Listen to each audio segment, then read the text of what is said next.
I've had the pleasure and the privilege of trying many different keyboards over the last decade. Like all who grew up in the 90s and 2000s, my journey into the world of the clack began with the membrane. I didn't mind that, as I didn't know any better. My first impressions of the mechanical keyboards at the time, primarily targeting pro gamers, were that the devices were needlessly loud and flashy and just a giant marketing sham really. They were expensive. But then, around the time Twitch launched, I gave in to the growing popularity of gaming peripherals and bought myself a Thermaltake TTE Sports 10 keyless or something to that extent. It wasn't the first mechanical keyboard in the household, you see. My younger brother beat me to it when he acquired the ridiculously expensive Razer Black Widow Ultimate Cherry MX Blues. So temperamental, that thing, so easily damaged, we had to return it twice. Again, it all fit with my narrative at the time, that these gaming keyboards are just too much. And the switches, they drove me insane.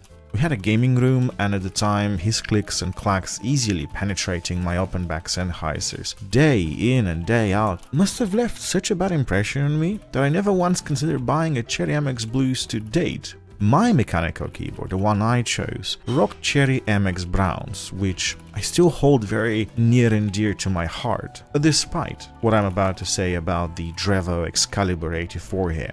Fast forward a decade or so, and you will meet a believer. Today, mechanical keyboards are the pinnacle of analog peripheral experience when done right. The Drevo Excalibur unfortunately arrived in this unassuming box smattered with labels by an Amazon driver who either deeply cares about the environment or decided he could get away with ruining a box. While all is forgiven, I still felt like shaking the box just to check where the contents within it are intact, and was unpleasantly surprised when I heard a rattle. Now this rattle, no damage at all, it was just a keycap remover. But still, I cannot help any of it. First impressions are so very important, and despite the loving care and attention someone put in designing and then packing this device, stick a few labels directly onto the box, any box really, and it feels like something you just bought off a flea market. Fortunately, the keyboard itself makes up for some of this in the chassis department, for example, with its cool to the touch aluminium and no-nonsense plating. I love it.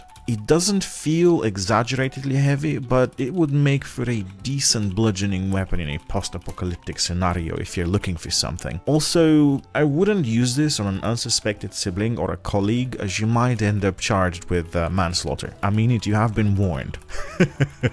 Now, the static feet, the mini USB connection, the gothic keycap font, the F key row so poorly placed as to make it difficult to work with if your fingers, well like mine you see in the video, hint of polished kielbasa. All of that I would have learned to live with, but the poor switch stabilization completely put me off. Coming from a Ducky 1 Cherry MX Brown, now discontinued unfortunately, the experience of using the Drevo Excalibur 84 felt alien.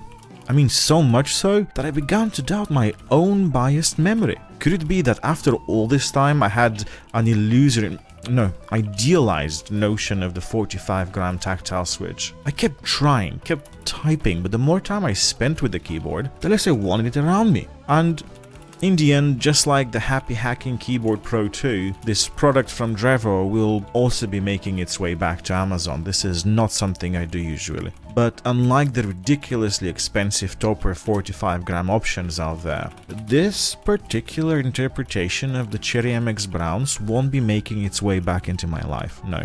Finally, I just want to reiterate, I just want to be absolutely clear. This video is not made to criticize the brand or its products. Ever since I've discovered the US-based company, I've always recommended it to friends, acquaintances, just about anyone asking about inexpensive gaming peripherals and even SSDs. And I believe in that, I hold true to that. But in this case, the Drevo Excalibur did not do it for me in the typing department, I'm sorry to say that. Thanks for watching.